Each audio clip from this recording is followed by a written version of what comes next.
Hormuz প্রণালী ঘিরে যুক্তরাষ্ট্র ইরানের মধ্যে নতুন করে নিরাপত্তা উত্তেজনা এবং একটি বাণিজ্যিক জাহাজে হামলার ঘটনার পর ইউরোপে প্রাকৃতিক গ্যাসের দাম বেড়েছে। খবর শাফাক নিউজের। শনিবার ইউরোপের গ্যাসের বেঞ্চমার্ক ফিউচার্সের দাম 1.6% বৃদ্ধি পেয়েছে। আগের 2 কার্যদিবসে দাম কমলেও বর্তমানে গ্যাসের দাম যুদ্ধ শুরুর আগের তুলনায় 25% বেশি রয়েছে। বিশ্বের প্রায় 20% জ্বালানি হরমুজ প্রণালী দিয়ে পরিবাহিত হয়, তাই এ অঞ্চলে অস্থিরতা দেখা দিলে জ্বালানি সরবরাহ নিয়ে বাজারে উদ্বেগ তৈরি হয়।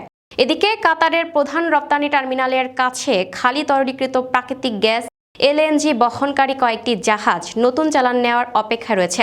একই সময়ে ইউরোপ ও এশিয়ায় গ্রীষ্মকালের তাপপ্রবাহের কারণে শীতাতপ নিয়ন্ত্রণ যন্ত্রের ব্যবহার বাড়ছে।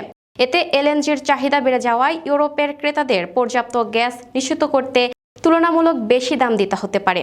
বর্তমানে ইউরোপের গ্যাস সংরক্ষণাগারগুলো 47% কিছু বেশি পূর্ণ রয়েছে, যা বছরের এই সময়ে স্বাভাবিক গড়ের চেয়ে কম। প্রিয় দর্শক, এই ছিল আপ টু ডেট নিউজের সর্বশেষ সংবাদ। পরবর্তী সংবাদ সবার আগে পেতে আপ টু ডেট নিউজের ফেসবুক পেজ এবং ইউটিউব চ্যানেলের সাথে থাকুন। এতক্ষণ সাথে থাকার জন্য ধন্যবাদ।